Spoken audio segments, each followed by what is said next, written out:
Everybody, what a pleasure it is to be here. I am so glad to see you all. So, there's a couple of special things first. I want to talk to you about what's happening, what you want to know. Are we set up for questions or that kind of... But, before I do that, there's a guy I know, started off casually, gotten to know him better. Really, he's a cool guy. Except when it has to do with Star Trek.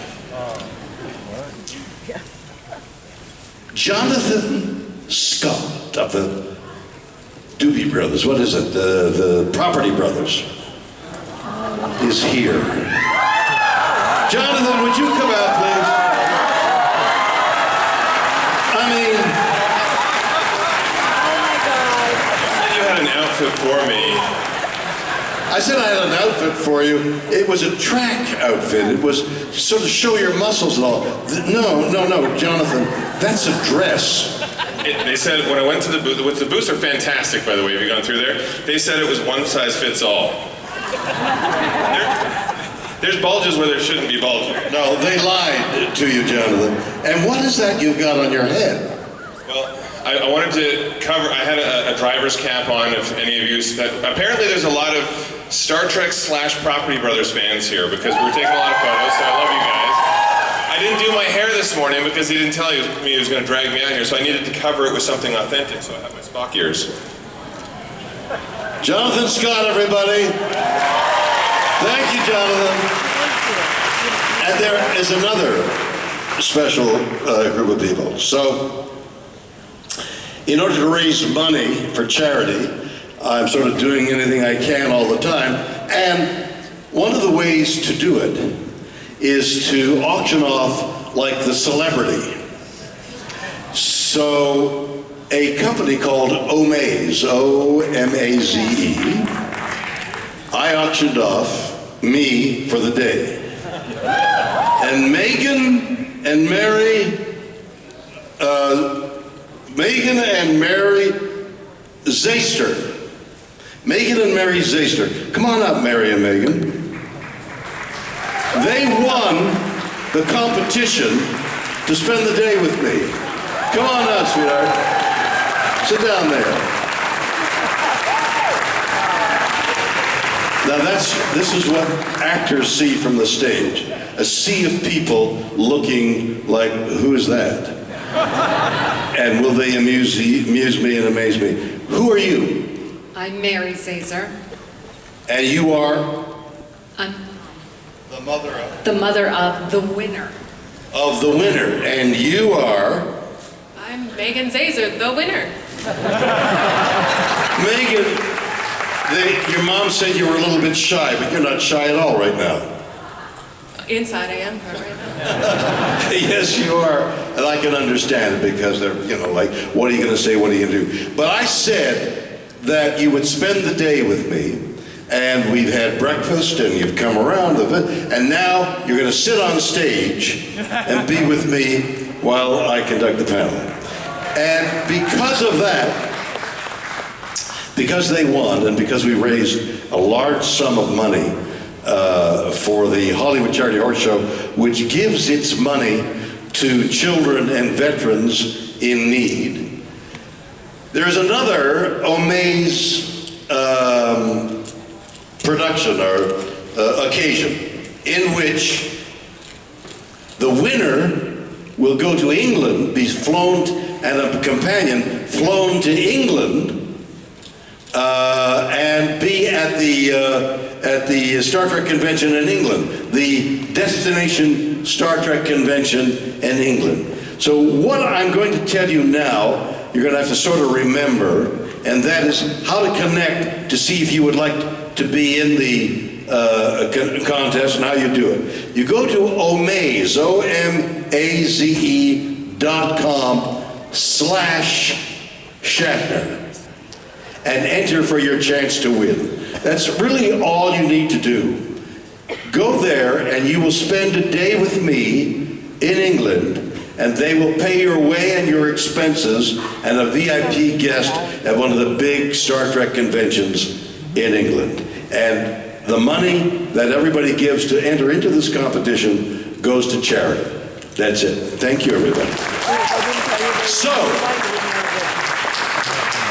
what's happening? Let me just talk to you a moment while you get accustomed to me and I get accustomed to you. Let me tell you about an album that I've got out that I'm really proud of, and I'm proud of it because I was not comfortable with the step I took forward. A guy by the name of Brian Curl of Heartland Records called me one day and he said, "Would you like to make a country music album?" He must have heard Rocket Man or something. So I said yes, but I didn't know, as you all know, I can't sing,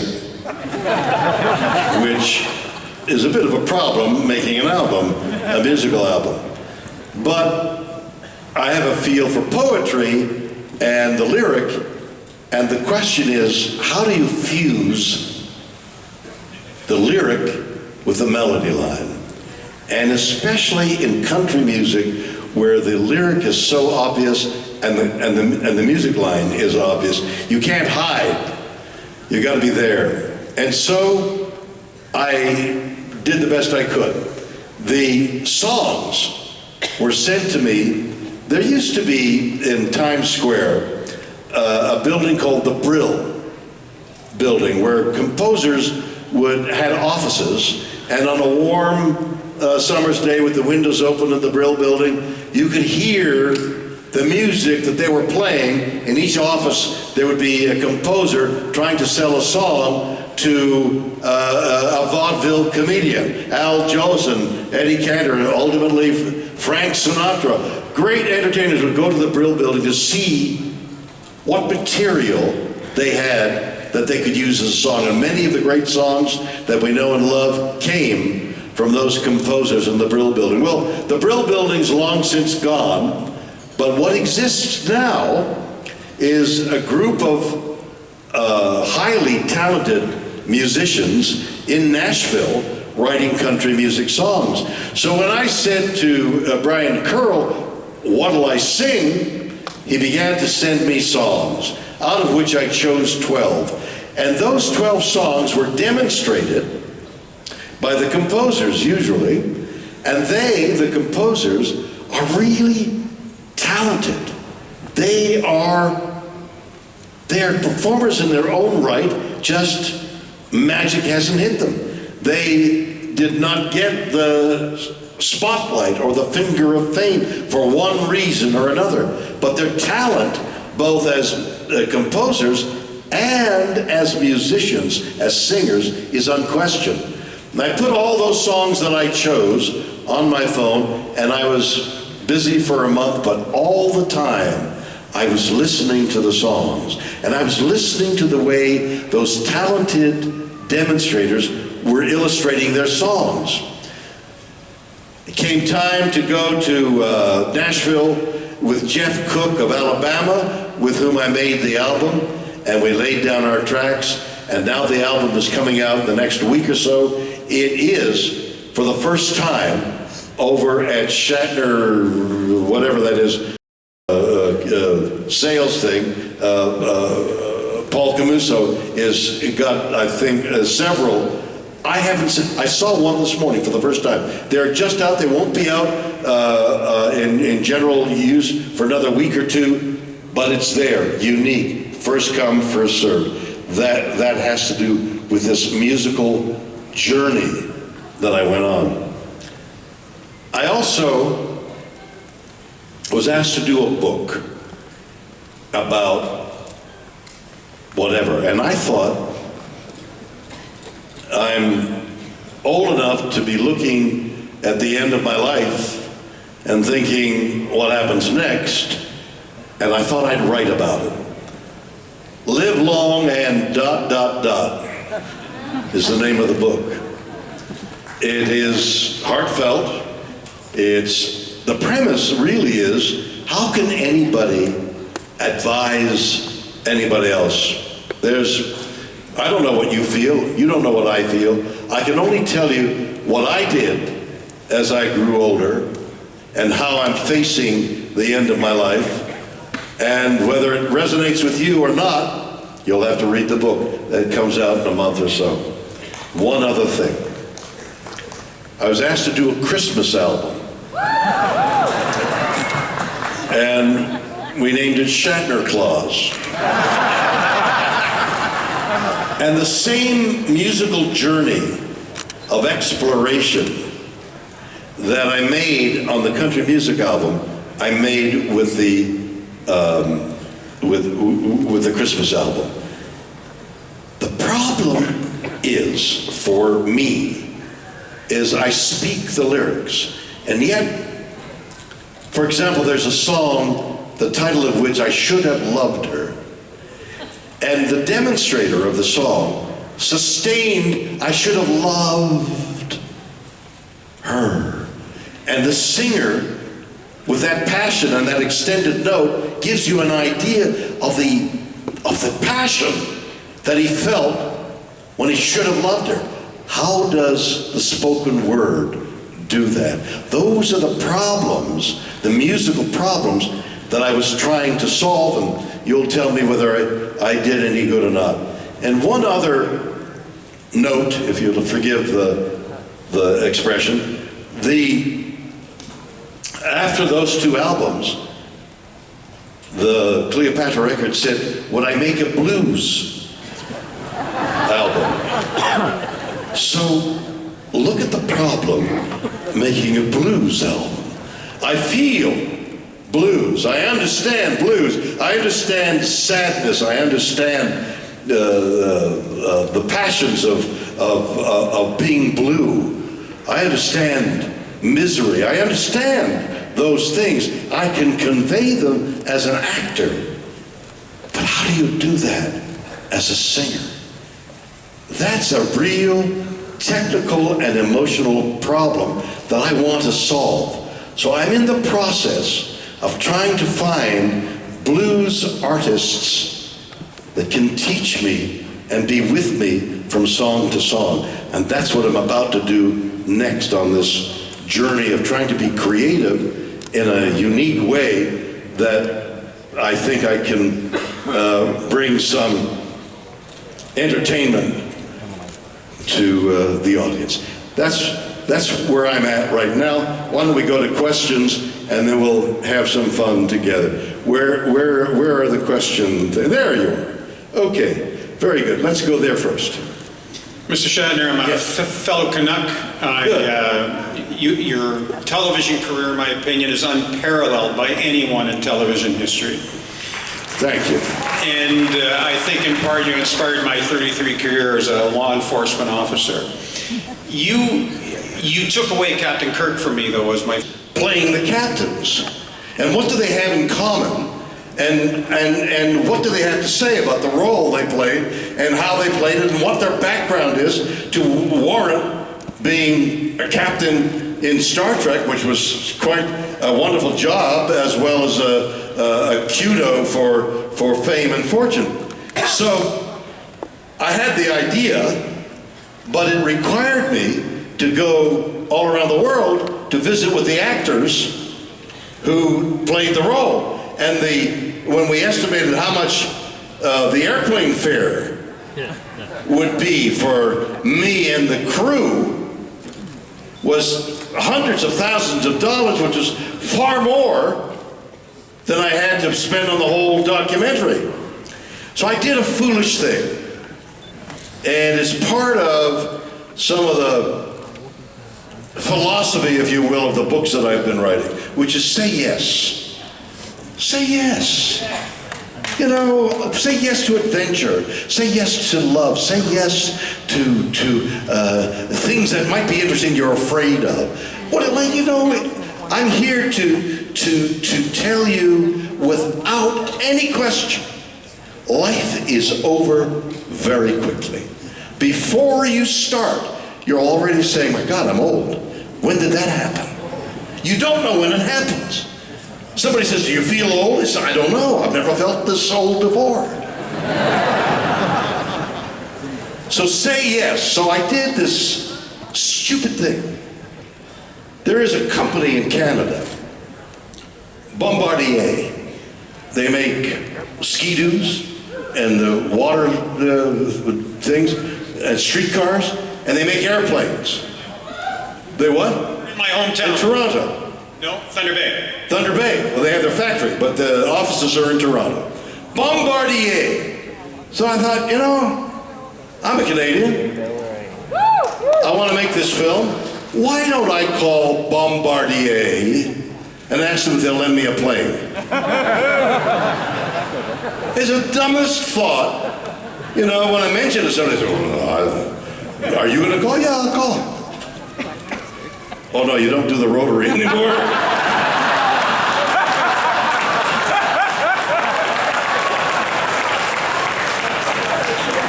That was the best phone anyway. This punching thing is...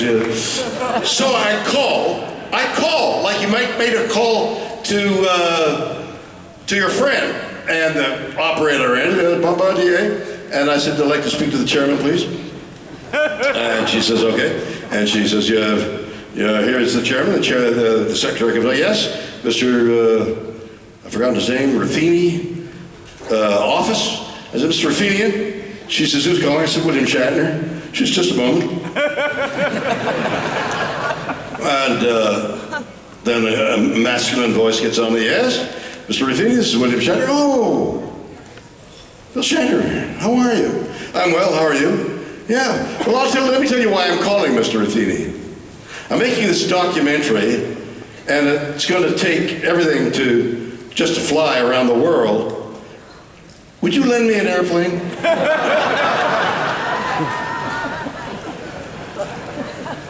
And he says yes.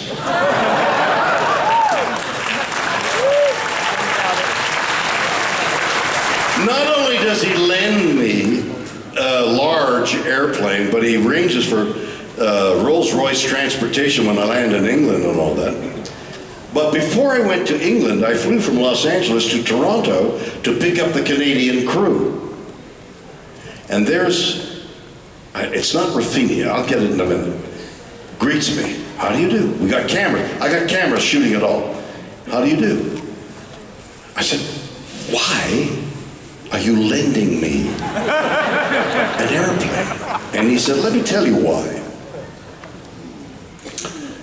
When I was a younger man, hello ladies, how are you?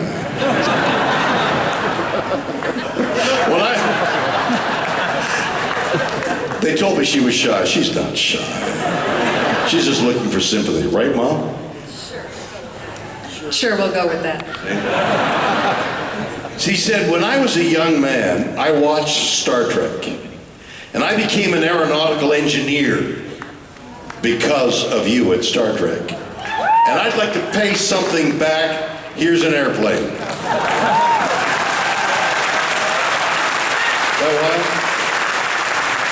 So I made a documentary involving the captains, but it wasn't a comedy thing. But it sounds like a good idea. I'll keep it under consultation. Thank you. Yes. Glittering. Oh no, the hat is behind you. Yes. Hi, Bill. Hi. So he who must not be named's best friend made a comment about you. Wait a minute. Start over again. The he whose name must not be mentioned. Yes, his Oh. best friend. And you are already aware of through Twitter. So with all due respect to Captain Locker, I have to disagree with him because you are Captain Kirk and Captain Kirk is you. Everything good in Kirk is part of you, and if there is any difference, that is you are much greater than Kirk because you are like a high spirit in almost everything. Wow. I'm going to tour a few cities in the United States, then I'm going to Australia to tour. Can you come with me and repeat what you said? It will be my honor. You really mean it, don't you? I've already been to two cities to see your shows this year. Well, I appreciate everything you said, my dear. Thank you. The person you mentioned is, I don't know what's bothering him, but he's obviously got something wrong. Well, there's something wrong. I'm not sure what it is, that's all. And I also think you are the greatest actor on this planet. I'm the greatest actor on this planet? Yes. What a smart and clever person you are. I speak. So discerning with great taste. Thank you, I appreciate you saying that. But I also have a question. Oh, don't interrupt the flow, dear. So, all those thousands roles you created through the years, those roles you created on screen, either big screen or on TV, every one of them is memorable, unique, and godly beautiful. What are you laughing at? So even though I've read all of your books, but I'm still curious, what's the secret behind your acting talent? You are recognized as an unorthodox actor, so what is your way of doing your actor's craft? Wow. Well,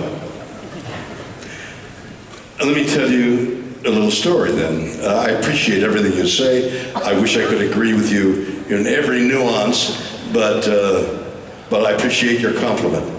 But acting, I don't know what acting is. I thought I knew when I was young, and then the more I did, the less I knew. And my granddaughter turns out to have a natural talent. There's something some people have that you keep looking at them. They've got an energy, they've got a spotlight, an inner spotlight. Doggone it, my granddaughter has it. And she's been doing school plays, and she's fantastic. And her father, my son-in-law, who is also an actor, and I looked at each other, and we said, this is terrible. The kid has real talent. She wants to be an actress. So one day I said, after a particularly delightful performance, I said, what are you doing? How do you learn your lines? How do you understand to say your lines? She says, well, I say my lines out loud until I think they sound right, and then I go on. Oh, that is the most peculiar, because she doesn't know anything about technique or because what I do, which may not be right for her, but I've got to suggest it, what I do is think the character I'm playing has certain attitudes and certain proclivities, and everybody has their own filters that are uniquely theirs. So the character I'm playing has these unique things about them. I have to invent that and then say the words in the way that character that I'm inventing, I think, would say it.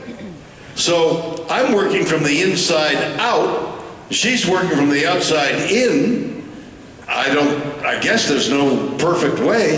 It just seems to me that to invent somebody that doesn't exist except in your mind, using the words that the writer has written because he or she's got an invention in mind, how to mesh those two things with the third party, which is the director, who may have something in mind, that requires weaving in and out. It requires self-knowledge, confidence, ability to adjust to anybody else's suggestion, to try and find a compromise between two opinions, because frequently that third avenue is superior to the other two. So acting can be very, very complex. My granddaughter doesn't understand that, and I never understood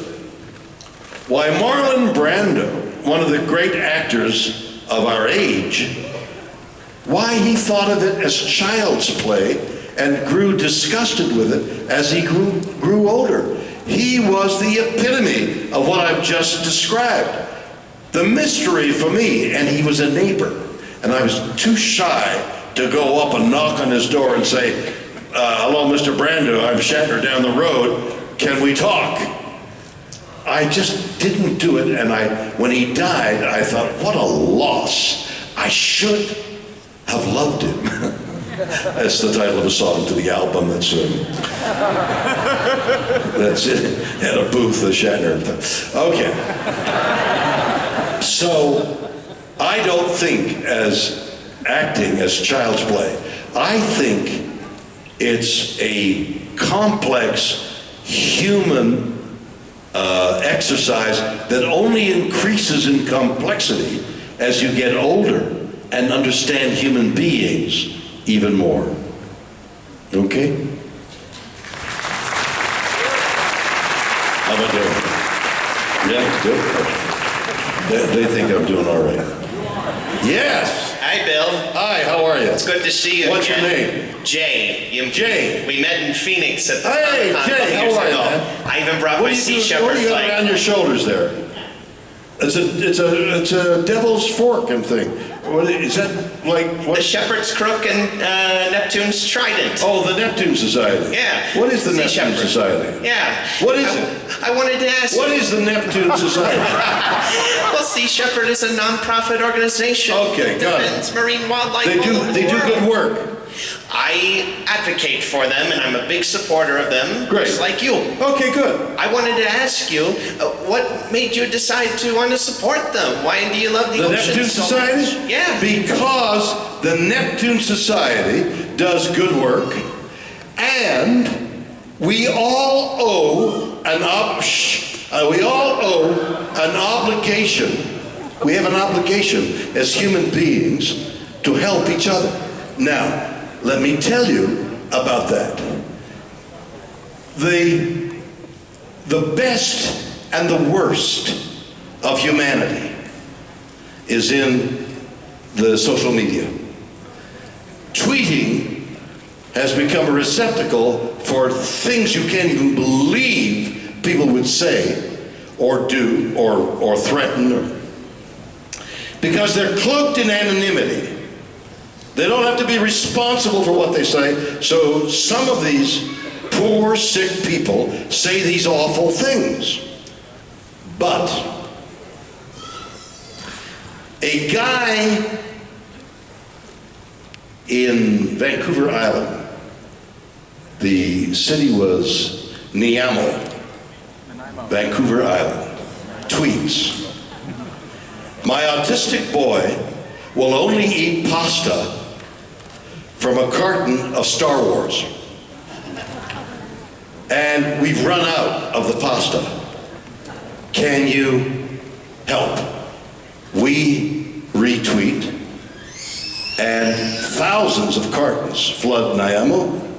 The Kraft company who makes the pasta got a hold of the kid, the young man, and asked his help to design another carton. A beautiful thing happened. A child in Saudi Arabia tweets, "I'm 14 years old and I've been under kidney dialysis for 3 years. I can't take it anymore. Can somebody help me?" She gets 3 offers of a kidney. A mother in New Jersey tweets, "I'm giving my money to kids in the school that my kid goes to. They don't have enough money for lunch. Can somebody help me?"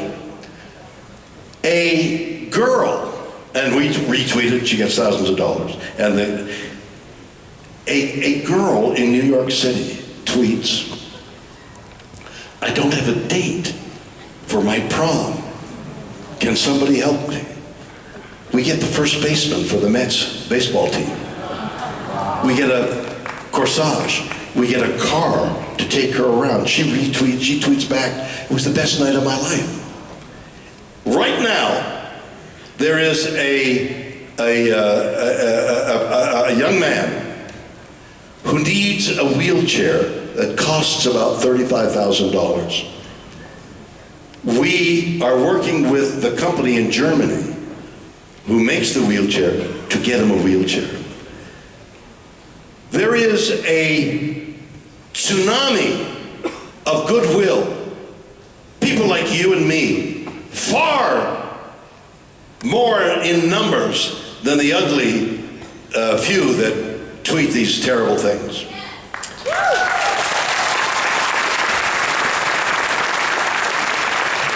I'm shooting a film in South Africa, in the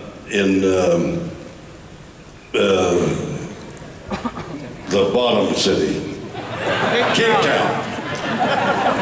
It's down to the point there. I'm shooting a film in Cape Town, and every city in South Africa has surrounding the city a slum that is beyond anything you can imagine. You have to see it to believe what thousands, tens of thousands, hundreds of thousands of people are doing living around a township around every major city in South Africa. I said to the driver who was driving me back and forth in a limo to one location to another, drive in there. He said, you don't want to go in there. I said, I do. And he drives in there. And all of a sudden, I felt this sense of peace, of equanimity. I see mothers with children, fathers playing soccer, kids going to school, peacefulness in this poverty-stricken area. I said, what am I feeling?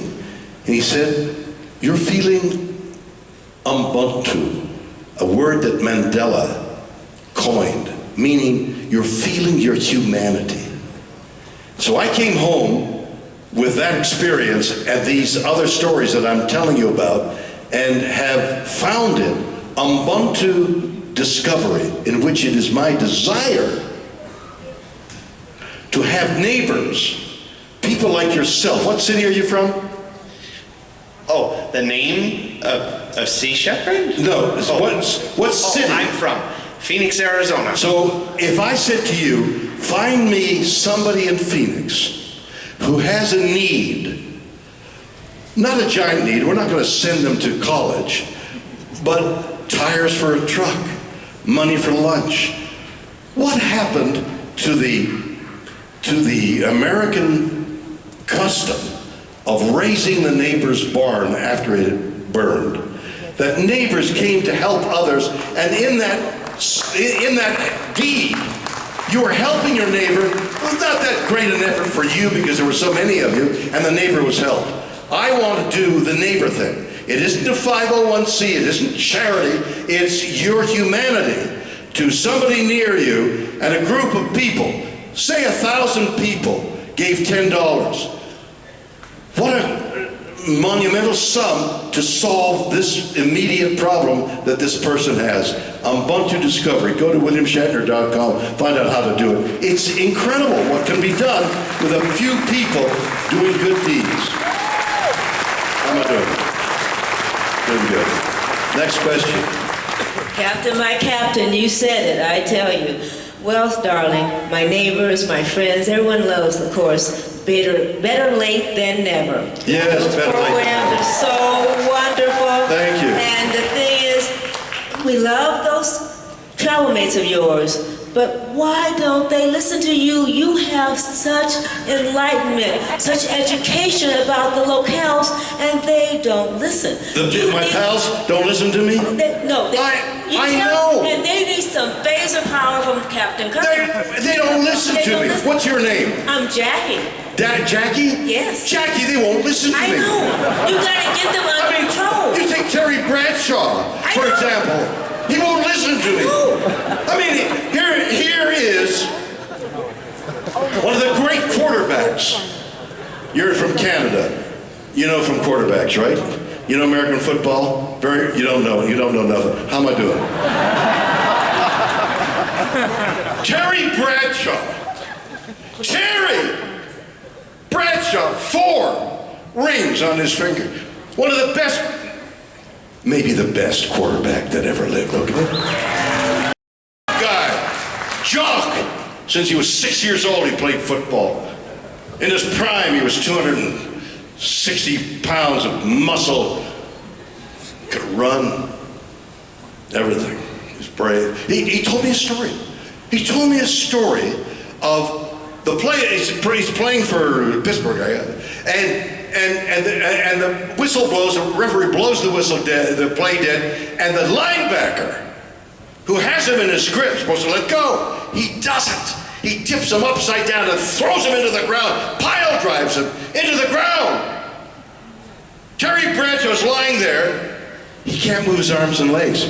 He's paraplegic. He starts to weep. I'm gonna die.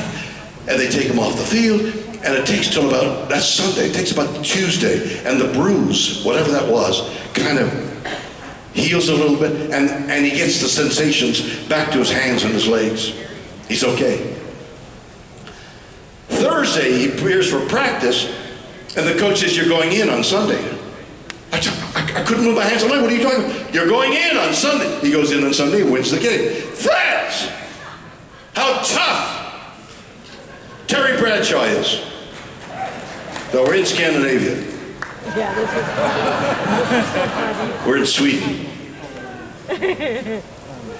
Now, Swedes love, God, I don't know how they could. They love fermented cod. I played a cop, T.J. Hooker, for several years. I got to know policemen very well.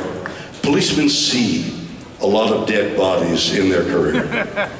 Dead bodies start to smell bad after a few days. After about 2 weeks, the stench is overwhelming. And you see these big cops who've had so much experience walking around with their handkerchiefs over their nose because the smell is so bad. That's nothing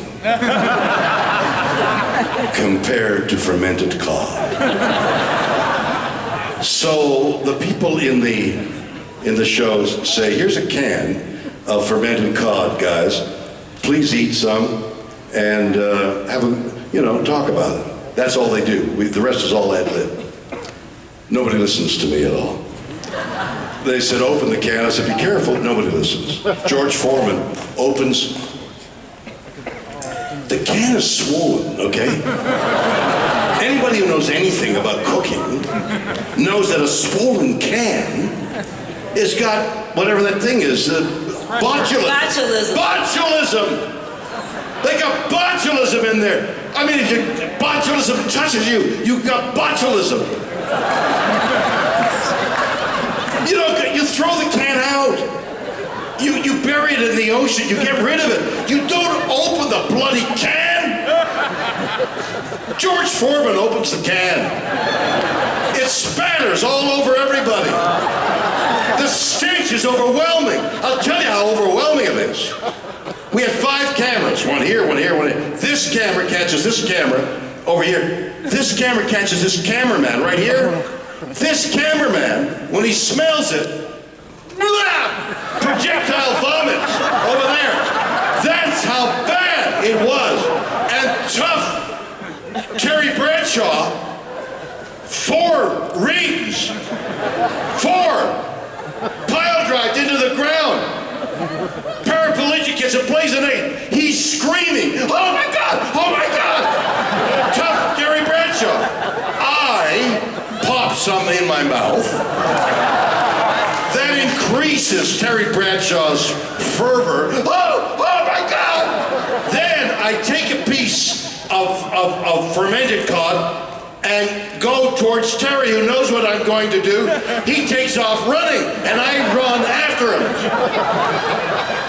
My back is really bad from all the years of horseback riding. Somebody said on that show, you give a good impression of running. But Bradshaw's knees are worse than my back. I catch up to Bradshaw, who makes a cut, falls to the ground. I jump on him and bathe his pate in fermented cod. Bradshaw said on camera, the worst thing that has ever happened to me in my life is Shatner running me down.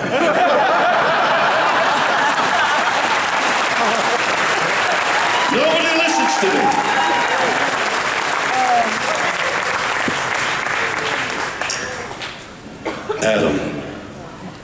Adam brought me some really exciting news.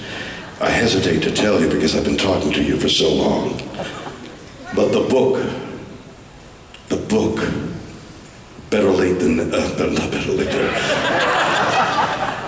Live Long and is available now. Buy the book. How am I doing? Good, okay. She went from "you're doing great" to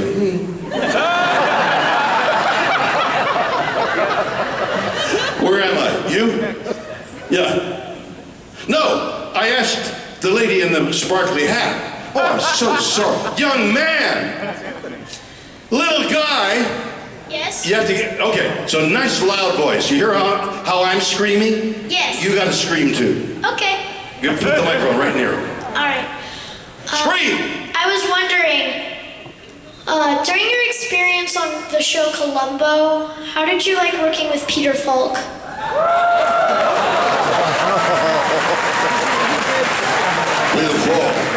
Peter Falk just talks like that all the time. This is the way he talks. Peter Falk was the funniest guy. He was such a wonderful actor. He came up from the streets of New York. We had these New York actors, these wonderful New York actors who played reality. They were so real. So that when he was a cop, when he played being a policeman, Peter Falk, he was like a New York cop. He played New York. That was it. And then he would turn around and give you the solution. The problem with Columbo was that the very first moment in the show, you knew who the criminal was. The show had to hold your attention by waiting for Peter Falk to find out what we already knew. That's not good storytelling.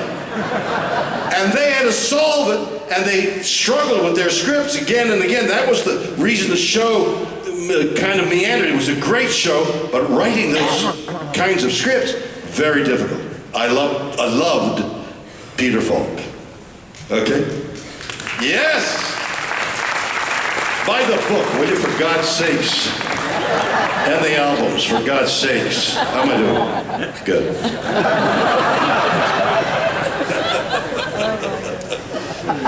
Mr. Shatner. That's me. How did you know that? Do you prefer Bill? Yeah, anything will do. You, Captain. Hey, come on, give me the light here. Jesus, I gotta get back now. Okay. Whoa! You know, I read on Mission Impossible that Tom Cruise does his own stunts. Have you guys seen Mission Impossible? I can't believe that he does his own stunts. And I'll tell you why. It's not that he's not physically perfect. He's got to say, oh, wait a minute, Tom's gonna climb are you crazy? We're in the middle of a $250 million picture. He falls to the ground, what do we got? No way, he climbs the building, we're not insuring it. That's gotta happen. I don't understand how he could be doing his own stunts. Does that answer your question? So, of all the things that I have to thank you for, like a love of philosophy, space science, the biggest thing is women. And let me tell you. Women? Yes. My wife is here, what's the matter with you? Well, no, let me explain. I'm in daycare, like 7 years old. You're in daycare? Yeah, this is a long time ago. Wait a minute, you watched me while you were in daycare? Yes. Jesus, man. Yes. And it was the Gamesters of Triskelion, and you were making out with this beautiful blonde woman. Wait, you're thinking this in daycare? Yes.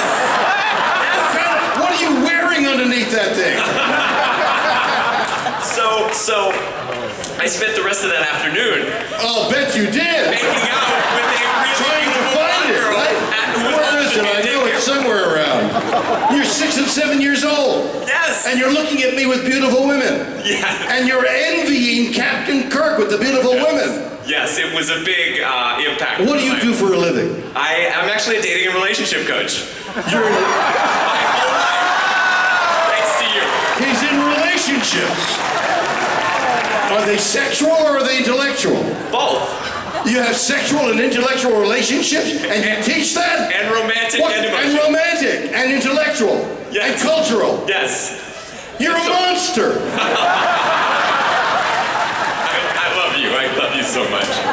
So my question. You're also know, when you whip somebody, you're a masochist, yeah. So my question is, in the show, what was your relationship to the ladies' man Sexual! aspect of Kirk? I'm going to satisfy your every fantasy. Every single one of those girls. I wanted nothing to do with them. I was into the why me, or me too, why me.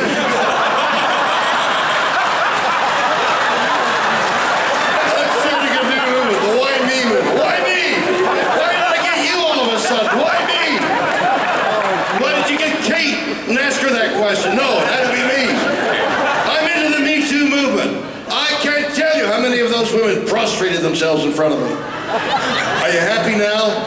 Go back to your bed and think about it. I was asking about Kirk, not you. What? But I'm glad I got that answer too. It's just a great answer. So was Kirk an expression of you, or did you get to express yourself? No, this is total. Listen, I'm stuck. I'm stuck on the tape here. I want to tell you something. What's your name? Louis Louis. Brandmeyer. Louis what? Louis Brandmeyer. Brandmeyer. Listen, Louis Brandmeyer. I want to break this to you gently, okay? I don't want you. Would you put your arms around him? Yeah, no, that's it. Hold him, support him. Louis, it's all fantasy. It inspired many great realities. Pretend, man. It's all pretend. What else do you want to know? Oh, the Shatnerverse novels that you wrote with Judith and Garfield Reeves Stevens. Yes.